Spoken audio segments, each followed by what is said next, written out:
மாண்புமிகு பேரவைத் தலைவர் அவர்களே, 2021ஆம் ஆண்டு நடைபெற்ற தமிழ்நாடு சட்டமன்ற தேர்தலில் திராவிட முன்னேற்றக் கழகம் 6வது முறையாக வெற்றி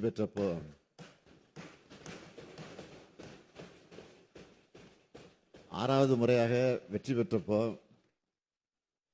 ஒரு பக்கம் மகிழ்ச்சி இருந்தாலும் இன்னொரு பக்கம் எனக்கு கவலையும் இருந்தது. அதை நான் மறைக்க விரும்பல. இந்த பொறுப்பை நான் எப்படி செய்ய போகிறேன்? வாக்குறுதிகளை நிறைவேற்ற முடியுமா? மக்கள் விரும்பக்கூடிய வகையில் ஆட்சி நடத்த முடியுமா? மக்கள் மகிழ்ச்சியடையும் வகையில் ஆட்சி நடத்த முடியுமா என்ற கவலைதான் எனக்கு இருந்துச்சு. முந்தைய 10 ஆண்டுகால அதிமுக ஆட்சியில தமிழ்நாடு அனைத்து வகையிலும் அனைத்து துறையிலும் மிக மோசமான பின்னடைவை சந்திச்சு மோசமான நிலையை அடைஞ்சிருந்துச்சு. அதை சரி செஞ்சாகணும். அடுத்து நமக்கு மேல இருக்கக்கூடிய ஒன்றிய அரசு அது ஒத்துழைக்காத ஒரு ஓரவஞ்சனை அரசாக இருந்தது. இந்த 2 நெருக்கடிகளையும் எதிர்கொள்ளணும் என்பதுதான் எனது கவலைக்கு மிக முக்கியமான காரணமாக அமைந்தது.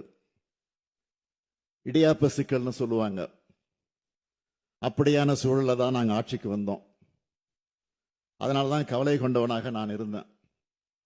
ஆனா இப்போ 5 ஆண்டுகள் கடந்த நிலையில நான் சொல்றேன், நான் மிக மகிழ்ச்சியா இருக்கேன்.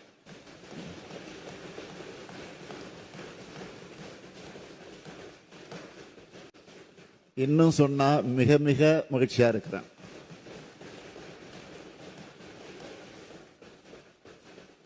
என்னுடைய மகிழ்ச்சிக்கு காரணம் மக்கள் மகிழ்ச்சியா இருக்காங்க. என்னுடைய இலக்கில நான் வென்று விட்டேன். திராவிட மாடல் அரசின் சாதனைகளால தமிழ்நாடு தலை நிமிர்ந்துடுச்சு. மக்கள் மனநிறைவு அடையக்கூடிய வகையில் ஆட்சியை வழங்கி கொண்டிருக்கிறோம். இன்னைக்கு தமிழ்நாடு மற்ற மாநிலங்களை விட அதிகம் வளர்ந்திருக்கு. இந்தியாவின் மற்ற மாநிலங்கள் எல்லாம் தமிழ்நாட்டை அண்ணாந்து பார்க்குறாங்க. அதுக்கு காரணம் நம்முடைய திட்டங்கள், நம்ம செஞ்சிட்டு இருக்கக்கூடிய சாதனைகள். இதெல்லாம் தான் என் மகிழ்ச்சிக்கு காரணம். அடுத்து இன்னும் பெருமையோட கான்பிடண்டா சொல்றேன், நாங்க அமைக்க போகிற திராவிட மாடல் 2.0 ஆட்சி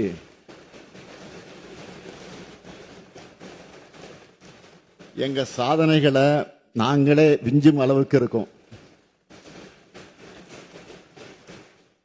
ஆட்சி செஞ்சிருக்கக்கூடிய 5 ஆண்டுகள் வரப்போக ஒளிமயமான எதிர்காலத்தை உணர்த்துறதா அமைஞ்சிருக்கு.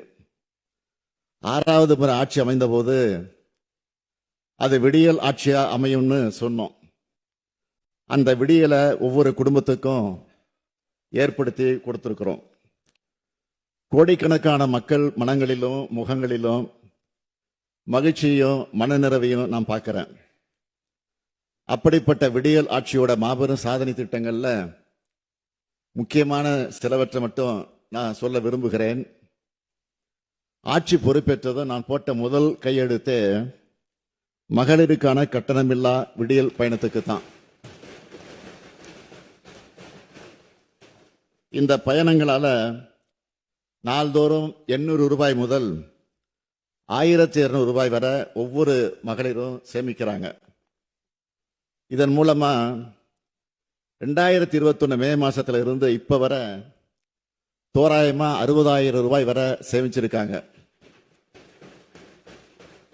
பெண்களுக்கான மிகப்பெரிய சமூக பொருளாதார பலத்தை இந்த திட்டம் வழங்கியிருக்கு.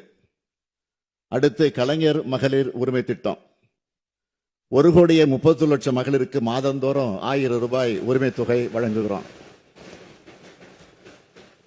இந்த திட்டத்தில் இதுவரைக்கும் ஒவ்வொரு மகளிருக்கும் 29,000 ரூபாயை கொடுத்திருக்கிறோம்.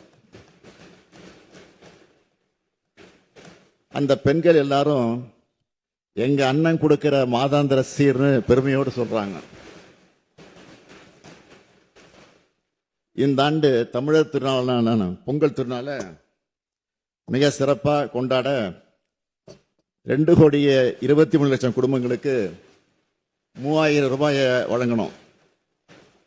தமிழ்நாடே மகிழ்ச்சியோட பொங்கலை கொண்டாடுச்சு. தமிழ்நாடு முழுக்க 20,59,000 பள்ளி குழந்தைகள் தினமும் காலையில் சூடான சத்தான சுவையான உணவை சாப்பிட்றாங்க. நான் முதல்வன் திட்டத்தில் 48,65,000 பயிற்சி சான்றிதழ்கள் வழங்கப்பட்டிருக்கு. புதுமை பெண் மற்றும் தமிழ் புதல்வன் திட்டங்கள்ல 12 லட்சம் மாணவ மாணவியர் மாதந்தோறும் 1000 ரூபாய் பெறுகிறார்கள். 2003 முதல் 2021 வரை அண்ணல் அம்பேத்கர் அயலக உயர்கல்வி திட்டத்தில் 6 மாணவர்கள் மட்டுமே பயனடைஞ்சாங்க. ஆனால் கடந்த 5 ஆண்டுகளில் இந்த திட்டத்தில் 385 மாணவர்களுக்கு 162 கோடி ரூபாய் வழங்கப்பட்டிருக்கு. ஆக்ஸ்போர்டு உள்ளிட்ட உலகின் முன்னணி பல்கலைக்கழகங்களில் படிக்கிறாங்க. அரசு ஊழியர்கள், அந்த அரசு ஊழியர்களுடைய 23 ஆண்டு கால கோரிக்கையான உறுதியளிக்கப்பட்ட ஓய்வூதிய திட்டத்தை அறிவிச்சிருக்கிறோம். நம்ம ஆட்சிக்கு வந்தப்போ அரசு ஊழியர்களுக்கு 17 விழுக்காடாக இருந்த அகவிலப்படியை இப்போ 58 விழுக்காடின் அளவுக்கு உயர்த்தி வழங்கி கொடுக்கும். 2 லட்சம் விவசாயிகளுக்கு புதிய இலவச இணைப்புகள், மின் இணைப்புகள், 14 புதிய உழவர் சந்தைகள் தொடக்கம், 2,54,00,000 பேர் மக்களை தேடி மருத்துவ திட்டத்தில் பயன்பெற்று இருக்காங்க. இன்னுயிர் காப்போம் நம்மை காக்க 48 திட்டத்தில் சாலை விபத்துக்குள்ளான 5 லட்சத்துக்கும் அதிகமானவரின் உயிர்கள் காப்பாற்றப்பட்டிருக்கு. அவங்களுக்கு 483 கோடி ரூபாய்க்கு காப்பீடு வழங்கப்பட்டிருக்கு. கடந்த 5 ஆண்டுகளில் மகளிர் சுய உதவி குழுக்களுக்கு 1,34,000 கோடி ரூபாய் கடனுதவி வழங்கப்பட்டிருக்கு. 2 லட்சம் பேருக்கு கலைஞர் இல்லம் வீடுகள், 22,71,000 ஏழை எளிய குடும்பங்களுக்கு இலவச வீட்டுமனை பட்டா, 4,000 கோயில்களுக்கு குடமுழுக்கு,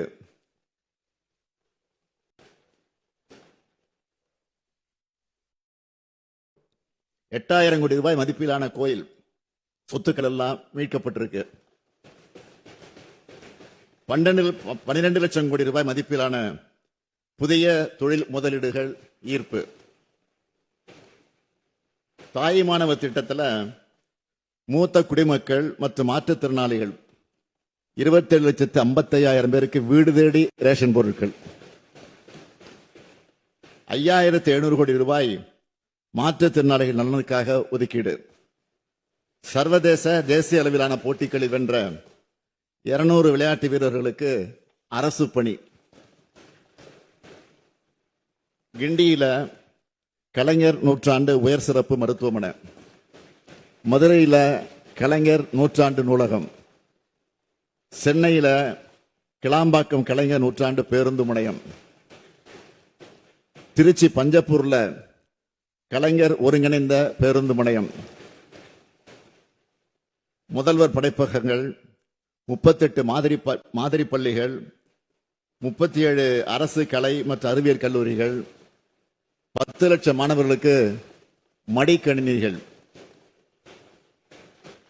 19 தோழி விடுதிகள், 141 மினி ஸ்டேடியங்கள், பழங்குடியினர் வாழ்க்கை தரத்தை உயர்த்த 1000 கோடி ரூபாயில தொல்குடி திட்டம், 1000 கோடி ரூபாயில அயோத்திதாசர் பெயரிலான ஆதிதிராவிட குடியிருப்புகள் மேம்பாட்டு திட்டம், 6,045 கோடி ரூபாயில வட சென்னை வளர்ச்சி திட்டம், நெடுஞ்சாலைத்துறை மூலமா 24,774 கிலோமீட்டர் நீள சாலைகள், 180 உயர்மட்ட பாலங்கள், 20,484 கிலோமீட்டர் தூரத்துக்கு கிராம சாலைகள் மேம்பாடு, 121 தடுப்பணைகள், 101 அணைக்கட்டுகள், மிக நீளமான ஜிடி நாயுடு மேம்பாலம், மிக நீளமான வீரமங்கை வேலுநாச்சியார் மேம்பாலம், 87 கூட்டு குடிநீர் திட்டங்கள்.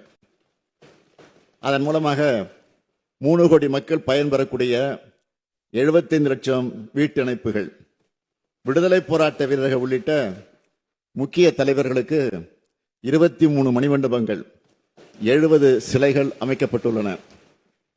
சென்னை வள்ளுவர் கோட்டம் சீரமைப்பு, கேரள மாநிலம் வைக்கத்தில் பெரியார் நினைவகம் சீரமைப்பு, கீழடி அருங்காட்சியகம், பொருணை அருங்காட்சியகம், கலைஞர் நூற்றாண்டு ஏறுதழுவுதல் அரங்கம், கலைஞர் நூற்றாண்டு பூங்கா, கோவையில செம்மொழி பூங்கா, தொல்காப்பிய பூங்கா சீரமைப்பு, 30 கோடி ரூபாயில சென்னையில் ஹஜ் இல்லம் கட்ட உத்தரவு, 10 கோடி ரூபாயில் தொன்மையான தேவாலயங்கள் புதுப்பிப்பு, சொல்லிக்கிட்டே போகலாம்.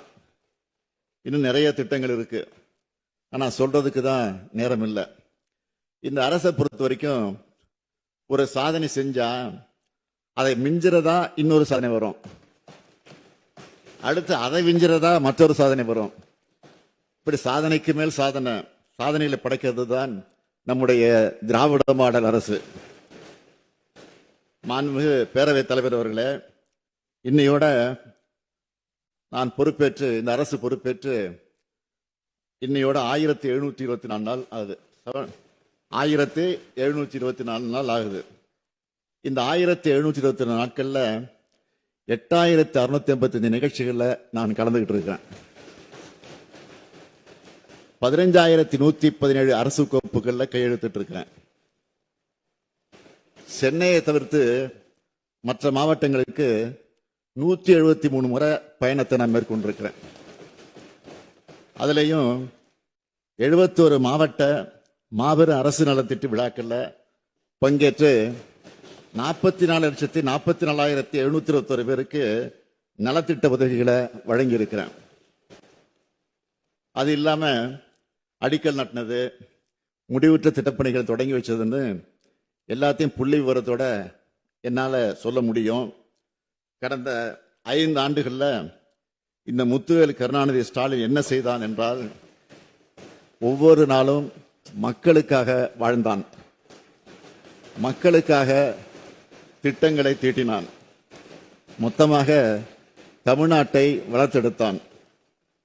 இதெல்லாம் வெறும் புகழ்ச்சி இல்ல, எல்லாமே உண்மை. இதை எதிர்க்கட்சிகால தாங்கிக்க முடியாது என்பதையும் வராத நிலையில நாம புரிஞ்சுக்க முடியுது. ஆனா தமிழ்நாட்டுக்காக தமிழ்நாட்டினுடைய நலனுக்காக செயல்பட வேண்டிய ஆளுநர் அவர்கள் தமிழ்நாட்டுக்கு எதிராக, மக்களுக்கு பாடுபடக்கூடிய நமக்கு எதிராக தொடர்ந்து செயல்படுவதுதான் நமக்கு உள்ளபடியே வேதனையா இருக்கு. மாண்புமிகு ஆளுநர் அவர்கள் தான் படிக்க வேண்டிய உரைய படிக்காம போறது வேடிக்கையா இருக்கு. இன்னும் சொல்லணும்னா, அவர் வகிக்கிற பதவியை அவரே அவமானப்படுத்துகிறார். இந்திய அரசியலமைப்பு சட்டத்தையே ஒரு பொறுப்புள்ள பதவியில் இருந்துட்டு கேவலப்படுத்துற செயலா இருக்குது. அதுலயும் கடந்த 3 வருஷமா நம்முடைய மாண்புமிகு ஆளுநர் அவர்கள் ஒரே காரணத்தை திரும்ப திரும்ப சொல்லி, மக்களால் தேர்ந்தெடுக்கப்பட்ட ஒரு அரசு தயாரிச்சு கொடுத்த உரையை படிக்காம வெளியேறுவதை மக்களாட்சிக்கு விடப்பட்ட சவாலாகவே இந்த பேரவை கருத வேண்டியுள்ளது. கோடிக்கணக்கான மக்களால் தேர்ந்தெடுக்கப்பட்ட அரசு இது. கோடிக்கணக்கான மக்களுடைய விருப்பங்களுக்கு ஏற்ற வகையில் செயல்படக்கூடிய அரசு இது. ஆளுநர் உரை தொடங்கும் போது தமிழ்தாய் வாழ்த்து பாடுறதும், முடிவுறும் போது நாட்டுப்பண் பாடுறதும் தான் தமிழ்நாடு சட்டமன்றத்தினுடைய மரபு. முதலிலேயே நாட்டுப்பண் பாடவில்லை என்பதே திரும்ப திரும்ப குற்றச்சாட்டா அவர் சொல்லிட்டு வரார். இந்த நாட்டின் மீதும் நாட்டுப்பண் மீதும் அளவற்ற பெருமதிப்ப மரியாதையை கொண்டுள்ளவர்கள் நாங்கள். தேசிய ஒருமைப்பாட்டிலையும் நாட்டுப்பற்றிலையும் யாருக்கு குறைஞ்சவர்கள் அல்ல நாங்கள் என்பதை இந்த பேரவை உறுப்பினர் சார்பா ஆளுநர் அவர்களுக்கு அழுத்தம் திருத்தமா நான் சொல்லிக்க விரும்புறேன். யாரும் எங்களுக்கு தேசபக்தி குறித்து பாடம் எடுக்கிற நிலையில நாங்களும் இல்லை. தேசபக்தி பாடம் எடுக்கக்கூடிய அளவுக்கு இந்த தேசத்துக்காக அவங்க போராடியவங்களும் இல்லை. ஜனநாயக தேசத்தின் அரசமைப்பு மாண்ப எதேச்சதிகார தன்மையோட மாற்ற நினைப்பவர்கள் தான் இன்றைய காலகட்டத்தில் தேச விரோதிகள். அவங்க யாருன்னு நாட்டு மக்களுக்கு நன்றாக தெரியும். மாண்புமிகு பேரவைத் தலைவர் அவர்களே, ஆளுநர் உரைக்கு நன்றி தெரிவிக்கக்கூடிய தீர்மானத்தின் மீதான விவாதத்தை நம்முடைய எழும்பூர் தொகுதி உறுப்பினர் பரந்தாமன் அவர்கள்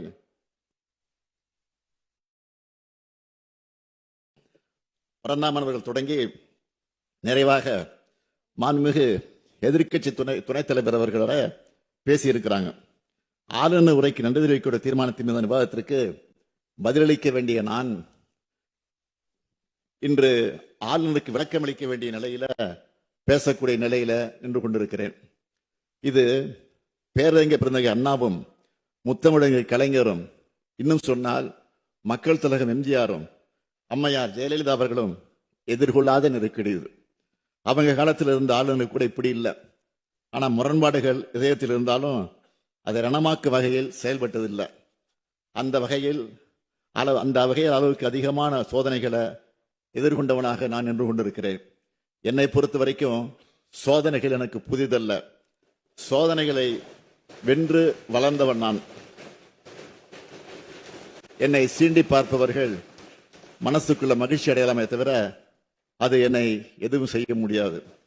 மாண்புமிகு ஆளுநர் அவர்கள் தன்னுடைய உரையை வாசிக்காம வெளியேறினது ஏன் என்பதற்காக 13 குற்றச்சாட்டுகளோட ஒரு அறிக்கையை ஆளுநர் மாளிகை வெளியிட்டிருக்கு. நான் அவருக்கு சொல்ல விரும்புவது, கடந்த நிதியாண்டில் 11.19 விழுக்காடு அளவுக்கு நாட்டிலேயே உயரிய பொருளாதார வளர்ச்சியை தமிழ்நாடு அடைஞ்சிருக்கு. 14 ஆண்டுகளுக்கு பிறகு தமிழ்நாடு மீண்டும் இரட்டை இலக்க பொருளாதார வளர்ச்சியை எட்டியிருக்கு. இதை சொல்றது நாங்கள் அல்ல, ஒன்றிய அரசின் புள்ளியியல் துறை. ஆளுநர் கேள்வி கேட்கணும்னா அவரை இங்க அனுப்பி வச்சாங்களே ஒன்றிய அரசு, அவங்கள தான் போய் கேட்கணும். இன்னும் அவருக்கு நான் சில புள்ளி விவரங்களை சொல்றேன். தமிழ்நாட்டினுடைய மொத்த உள்நாட்டு உற்பத்தி 17,23,698 கோடி ரூபாயாக உயர்ந்திருக்கு. தமிழ்நாட்டோட தனிநபர் வருமானம் 3,58,000 ரூபாய். இது தேசிய சராசரியை விட 1.74 மடங்கு அதிகம். அரசு மேல்நிலைப் பள்ளிகளில் 98.3 விழுக்காடு அறிவியல் ஆய்வக வசதிகள் தமிழ்நாட்டில் தான் இருக்கு. ஆனா அகில இந்திய அளவில் 50 விழுக்காடு பள்ளிகளில் தான் இந்த வசதி இருக்கு. உயர்கல்வி நிறுவனங்களுக்கான ஒன்றிய அரசினுடைய தரவரிசையில் தலை சிறந்த 100 கல்லூரி பட்டியலில் 33 கல்லூரிகள் தமிழ்நாட்டில் மட்டுமே இருக்கு. மாநில அரசால் நடத்தப்படக்கூடிய தலை சிறந்த 50 பல்கலைக்கழகங்கள்ல 10 பல்கலைக்கழகங்கள் நம்முடைய தமிழ்நாட்டில் தான் இருக்கு. நிதி ஆயோக் வெளியிட்ட நிலையான வளர்ச்சி இலக்குகளுக்கான குறியீட்டில் தமிழ்நாடு 788 புள்ளிகளோட இந்தியாவில் 2வது இடத்துல இருக்கு. தமிழ்நாட்டோட சமூக பொருளாதார வளர்ச்சியை ஒன்றிய அரசின் பொருளாதார ஆலோசனை குழு அறிக்கையா தாக்கல் செஞ்சிருக்கு. சமூக முன்னேற்ற குறியீடுன்னு இதுக்கு பேரு. பெரிய மாநிலங்களோடு ஒப்பிடும்போது தமிழ்நாடு 63.33 புள்ளிகள் பெற்று தேசிய அளவில் முதலிடத்தில் இருக்கு. இது தமிழ்நாடு அனைத்து வகையிலும் முன்னேறிய மாநிலம் என்பதை காட்டுது. இந்தியாவிலேயே வறுமை கோட்டுக்கு கீழே வாழும் மக்கள் தொகை 11.2 விழுக்காடு. ஆனா தமிழ்நாட்டில் வறுமை கோட்டுக்கு கீழே 1.43 விழுக்காடு மக்கள் தான் இருக்காங்க. அதையும் இல்லாமலாக்க தாய் மாணவ திட்டத்தை தொடங்கி செயல்படுத்திக்கிட்டு இருக்கோம். நம்ம அரசோட மக்களை தேடி மருத்துவ திட்டம் என்பது ஐநா அமைப்பினுடைய விருதை பெற்றிருக்கு. இந்தியாவிலேயே அதிக தொழிற்சாலைகள் கொண்ட மாநிலம் நம்முடைய தமிழ்நாடு தான். புத்தாக்க நிறுவனங்களை உருவாக்குறதுல best performer state startup தரவரிசை பட்டியலில் 2018 கடைசியில் இருந்த தமிழ்நாடு 2022 ஆண்டுக்கான தரவரிசையில் முதலிடத்தை அடைஞ்சிருக்கு. ஏற்றுமதி தயார்நிலை குறியீட்டில் இந்தியாவிலேயே தமிழ்நாடு 80.89 புள்ளிகளுடன் முதலிடம். மின்னணு சாதனங்கள் ஏற்றுமதியில் தேசிய அளவில் 41.23 விழுக்காடு பெற்று நாட்டிலேயே முதன்மை மாநிலம். தோல் பொருட்கள் மற்றும் ஜவுளி ஆகிய பொருட்கள் ஏற்றுமதியில் முதன்மை மாநிலம். ஒட்டுமொத்த நாட்டின் காலணி மற்றும் தோல் பொருட்கள் உற்பத்தியில் தமிழ்நாடு 38 விழுக்காடு பங்கு வகிக்குது. பன்னாட்டு முக்கியத்துவம் வாய்ந்த 20 ராம்சார் தலங்கள் தமிழ்நாட்டில் தான் இருக்கு. எண்ணெய் வித்துக்கள், நிலக்கடலை, கரும்பு உற்பத்தி திறனில் முதலிடம், மக்காச்சோள உற்பத்தி திறனில் 2வது இடம். சட்டம் ஒழுங்கை பொறுத்த வரைக்கும் கடந்த கால அதிமுக ஆட்சியோட ஒப்பிடுகள கொலைகள், ஆதாய கொலைகள், வழிப்பறி, திருட்டு, பாலியல் வன்கொடுமைகள்னு எல்லாமே பெருமளவு குறைந்திருப்பது புள்ளி விவரங்கள் நமக்கு உறுதியாக்குது. அதிக அளவு உள்நாட்டு சுற்றுலா பயணிகள் வருகை புரிந்த மாநிலமா இந்தியாவில் தமிழ்நாடு 2வது இடம். 69 பொருட்களுக்கு புவிசார் குறியீடு பெற்று இந்திய அளவில் தமிழ்நாடு 2வது இடத்துல இருக்கு. நாம் ஆட்சி பொறுப்புக்கு வரும்போது 73ஆக இருந்த பெருகால இறப்பு விகிதத்தை 40ஆகவும், குழந்தை இறப்பு விகிதத்தை 10.4 இருந்து 6.9ஆக குறைச்சிருக்கிறோம். மாற்றுத்திறனாளிகளுக்காக சிறப்பாக சேவை புரிந்த முதல் மாநிலமாக தேர்வு செய்யப்பட்டு ஒன்றிய அரசால் தமிழ்நாடு விருது பெற்றிருக்கு. சிறந்த நீர் மேலாண்மைக்காக தேசிய அளவில் 3வது இடம். காசநோயை ஒழிக்க தமிழ்நாடு எடுத்து வரும் முயற்சிகளை பாராட்டி தமிழ்நாட்டின் 9 மாவட்டங்களுக்கு விருதுகள் வழங்கப்பட்டிருக்கு. காகிதமில்லா சட்டமன்ற திட்டத்தினை மிக சிறப்பாகவும் விரைவாகவும் செயல்படுத்தினதுக்காக ஒன்றிய நாடாளுமன்ற விவகாரத்துறை அமைச்சகம் விருது வழங்கியிருக்கு. உணவு பதப்படுத்தும் குறு சிறு நிறுவனங்களின் சிறந்த செயல்திறனுக்காக தமிழ்நாட்டுக்கு விருது வழங்கப்பட்டிருக்கு. மாநில கூட்டுறவு வங்கியின் சிறந்த சேவைக்காக உள்துறை அமைச்சர் அமித்ஷா அவர்களே விருது வழங்கியிருக்கிறார். ஒன்றிய அரசிடம் இருந்து மட்டும் தமிழ்நாடு 65க்கும் மேற்பட்ட விருதுகளை வாங்கியிருக்கு. இவ்வளவுக்கும் பிறகும் ஆளுநர் விமர்சிக்கிறார் என்று சொன்னால் அவருடைய பார்வைதான் பழுதுபட்ட பார்வையாக இருக்கிறது.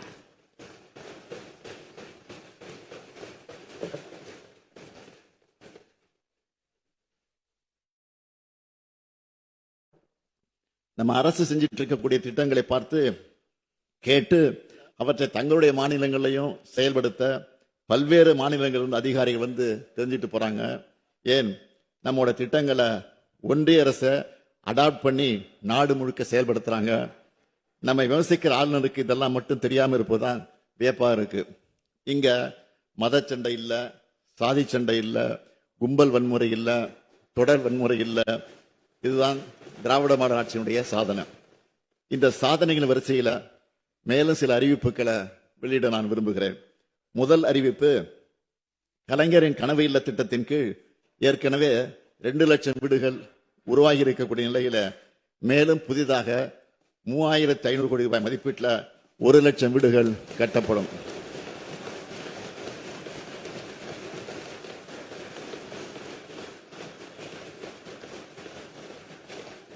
இரண்டாவது அறிவிப்பு, கிராமப்புற பொருளாதாரத்தின் உயிர் நாடியாக விளங்குகிற ஊரக சாலைகளை மேம்படுத்துகிற முதல்வரின் கிராம சாலைகள் மேம்பாட்டு திட்டத்தின் கீழ் 8,911 கோடி ரூபாய் மதிப்பில் 20,484 கிலோமீட்டர் நீளம் உள்ள கிராம சாலைகள் மேம்படுத்தப்பட்டு உள்ளது. மேலும் புதிதாக 1,088 கோடி ரூபாய் மதிப்பீட்டில் சுமார் 2,200 கிலோமீட்டர் கிராம சாலைகள் மேம்படுத்தப்படும். மூன்றாவது அறிவிப்பு, ஏழை மற்றும் விளிம்பு நிலையில் வாழும் மக்களை பாதுகாக்கும் சமூக பாதுகாப்பு திட்டத்தின் கீழ் ஏற்கனவே 33,60,000க்கும் மேற்பட்ட மூத்த குடிமக்கள், மாற்றுத்திறனாளிகள், கைம்பெண்கள், விவசாய தொழிலாளர்கள், விவசாயிகள், கணவனால் கைவிடப்பட்ட ஆதரவற்ற பெண்கள் மற்றும் 50 வயதுக்கு மேற்பட்ட ஆதரவற்ற திருமணமாகாத பெண்கள் மாதாந்திர ஓய்வூதியம் பெற்று வரும் நிலையில் உங்களுடன் ஸ்டாலின் திட்டத்தின் கீழ் அளித்த விண்ணப்பங்கள் உள்ளிட்ட கோரிக்கைகளின் அடிப்படையில் கூடுதலா 1,80,000 நபர்களுக்கு மாதாந்திர ஓய்வூதியம் வழங்கப்படும். இதற்கான விழா வரும் 4/2/2026 அன்று தமிழ்நாடு முழுவதும் நடைபெறும் என்பதை மகிழ்ச்சியுடன் தெரிவித்துக் கொள்கிறேன். அடுத்த அறிவிப்பு, இந்தியாவில் வேற எந்த மாநிலத்திலும் இல்லாத வகையில் முதல் முறையா முத்தமிழறிஞர் கலைஞர் அவர்கள் தான் 2008 சத்துணவு ஊழியர்களுக்கு காலமுறை ஊதியம் வழங்கினார். அந்த சாதனையின் தொடர்ச்சியாக சத்துணவு அமைப்பாளர்கள், அங்கன்வாடி பணியாளர்கள், கிராம ஊராட்சி செயலாளருக்கான ஓய்வூதியம் 2000 ரூபாயிலிருந்து 3400 ரூபாயாகவும், பணி நிறைவின் போது அவங்களுக்கு வழங்கப்படும் ஒட்டுமொத்த தொகை 1 லட்சம் ரூபாயிலிருந்து 2 லட்சம் ரூபாயாகவும் உயர்த்தி வழங்கப்படும். குறு அங்கன்வாடி பணியாளர்கள் மற்றும் வனக்கள பணியாளர்களுக்கான சிறப்பு ஓய்வூதியம் 2000 ரூபாயிலிருந்து 3200 ரூபாயாகவும், பணி நிறைவின் போது அவர்களுக்கு வழங்கப்படும் ஒட்டுமொத்த தொகை 1 லட்சம் ரூபாயிலிருந்து 2 லட்சம் ரூபாயாகவும் உயர்த்தி வழங்கப்படும். அங்கன்வாடி உதவியாளர்கள், சமையலர்கள், சமையல் உதவியாளர்கள் மற்றும் தூய்மை பணியாளர்களுக்கான சிறப்பு ஓய்வூதியம் 2000 ரூபாயிலிருந்து 3000 ரூபாயாகவும், பணி நிறைவின் போது அவங்களுக்கு வழங்கப்படும் ஒட்டுமொத்த தொகை 50,000 ரூபாயிலிருந்து 1 லட்சம் ரூபாயாகவும் உயர்த்தி வழங்கப்படும். சிறப்பு ஓய்வூதியம் பெற்று வரும் சத்துணவு அமைப்பாளர்கள், அங்கன்வாடி பணியாளர்கள், கிராம ஊராட்சி செயலர்கள் இறந்துவிட்டால் அவங்களுடைய குடும்பத்துக்கு குடும்ப ஓய்வூதியமாக 1200 ரூபாயும், மேலும் சிறப்பு ஓய்வூதியம் பெற்று வரும் குறு அங்கன்வாடி பணியாளர்கள் மற்றும் வனக்கல பணியாளர்கள் உள்ளிட்ட இதர சிறப்பு காலமுறை உதவி பணியாளர்கள் இறந்துவிட்டால் அவங்களுடைய குடும்பத்துக்கு குடும்ப ஓய்வூதியமாக 1100 ரூபாயும் வழங்கப்படும். மேலும் சிறப்பு ஓய்வூதியம் பெற்று வரும் அங்கன்வாடி உதவியாளர்கள், சமையலர்கள், சமையல் உதவியாளர்கள் மற்றும் தூய்மை பணியாளர்கள் உள்ளிட்ட இதர சிறப்பு காலமுறை ஊதிய பணியாளர்கள் இறந்துவிட்டால் அவங்களுடைய குடும்பத்துக்கு ஓய்வூதியமாக 1000 ரூபாய் வழங்கப்படும். சிறப்பு ஓய்வூதியம் பெற்று வரும் மேற்கூறிய பணியாளர்கள் உயிரிழக்க நேரிட்டால் இறந்த பணியாளர்கள் இறுதிச் சடங்கு செலவினங்களுக்காக 20,000 ரூபாய் வழங்கப்படும். இந்த அறிவிப்புகள் மூலம் தற்போதுள்ள சிறப்பு காலமுறை ஊதிய பணியிடங்களில் பணிபுரிந்து வரும் பணியாளர்களும், இத்தகைய பணியிடங்களில் பணிபுரிந்து ஓய்வு பெற்ற 1.5 லட்சத்திற்கும் மேற்பட்ட ஓய்வூதியாளர்களும் அவருடைய குடும்ப உறுப்பினர்களும் பயனடைவாங்க. அடுத்த அறிவிப்பு, அரசு பள்ளிகளில் பகுதி நேர ஆசிரியர்களா பணிபுரிந்து வரும் ஆசிரியர்கள் தங்களுடைய பல்வேறு கோரிக்கைகளை வலியுறுத்தி போராட்டத்தை நடத்தி கொண்டிருக்கிறாங்க. இந்த கோரிக்கைகள்ல ஆசிரியர்களுக்கான ஊதிய உயர்வு மற்றும் விடுமுறை காலமான மே மாசத்துல அவங்க கோரின ஊதியம் ஆகியவை ஏற்கனவே அறிவிக்கப்பட்டுள்ளது. அவங்க அடுத்த முக்கிய கோரிக்கையான நிரந்தர பணி நியமனத்தை பொறுத்த வரைக்கும் ஒரு அறிவிப்பை நான் வெளியிடுகிறேன். அரசு பள்ளிகளில் காலியா இருக்கக்கூடிய நிரந்தர ஆசிரியர் பணியிடங்கள்ல பகுதி நேர ஆசிரியர்கள் நியமனம் செய்யப்பட ஏதுவா, இதற்கான தேர்வுகளில் பகுதி நேர ஆசிரியர்களின் பணிக்காலத்தை அடிப்படையாக கொண்டு அவங்களுக்கு சிறப்பு மதிப்பு அளிக்கப்படும். இதற்கான ஆணைகள் விரைவில் வெளியிடப்படும்.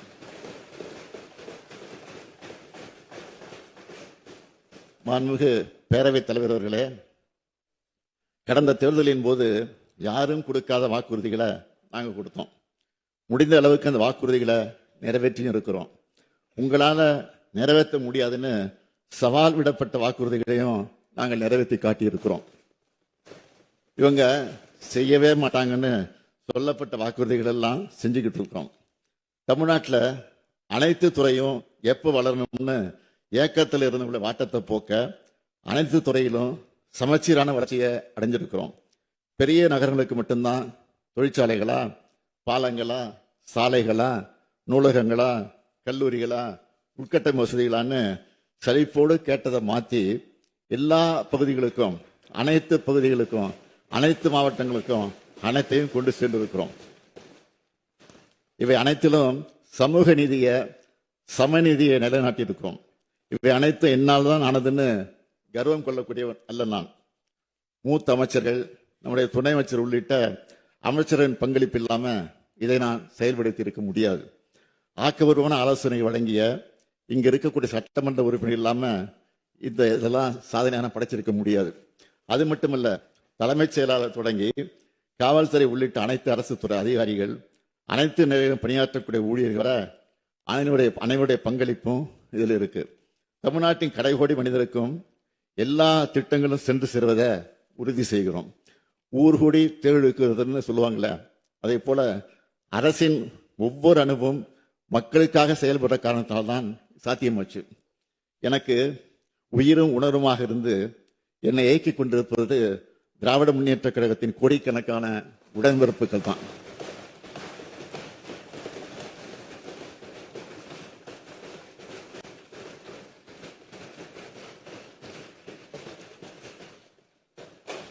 எனக்கு மன வலிமை கொடுப்பதும் அனைத்து வகையிலும் தோல் கொடுப்பதும் எங்களுடைய தோழமை கட்சிகள் தான்.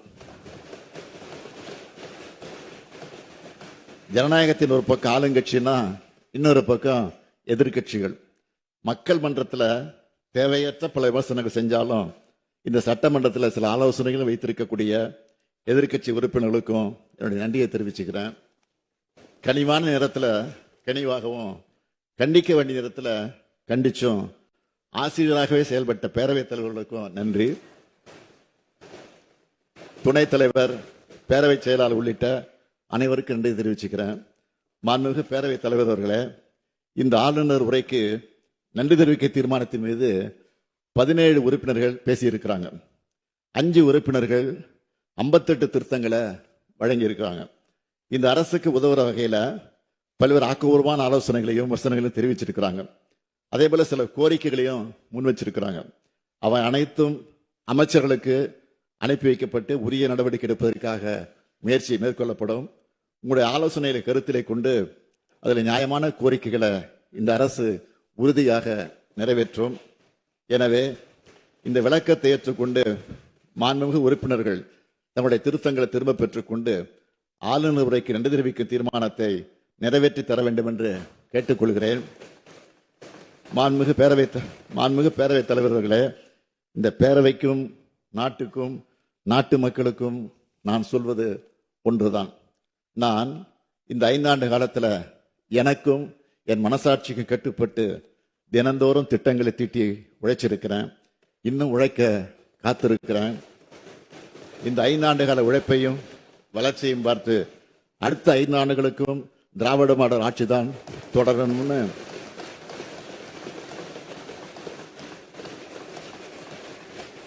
அடுத்த 5 ஆண்டுகளுக்கும் திராவிட மாடல் ஆட்சி தான் தொடரணும்னு தமிழ்நாட்டு மக்கள் முடிவு பண்ணிட்டாங்க. எனக்கு என்னை விட தமிழ்நாட்டு மக்கள் மேல கூடுதலான நம்பிக்கை இருக்கு. உறுதியா சொல்றேன், நாங்கள் தான் மீண்டும் வருவோம். நாங்கள் தான் மீண்டும் வருவோம். மீண்டும் மீண்டும் வருவோம். மீண்டும் வெல்வோம். மீண்டும் செல்வோம். மீண்டும் வெல்வோம். மீண்டும் வெல்வோம். நன்றி.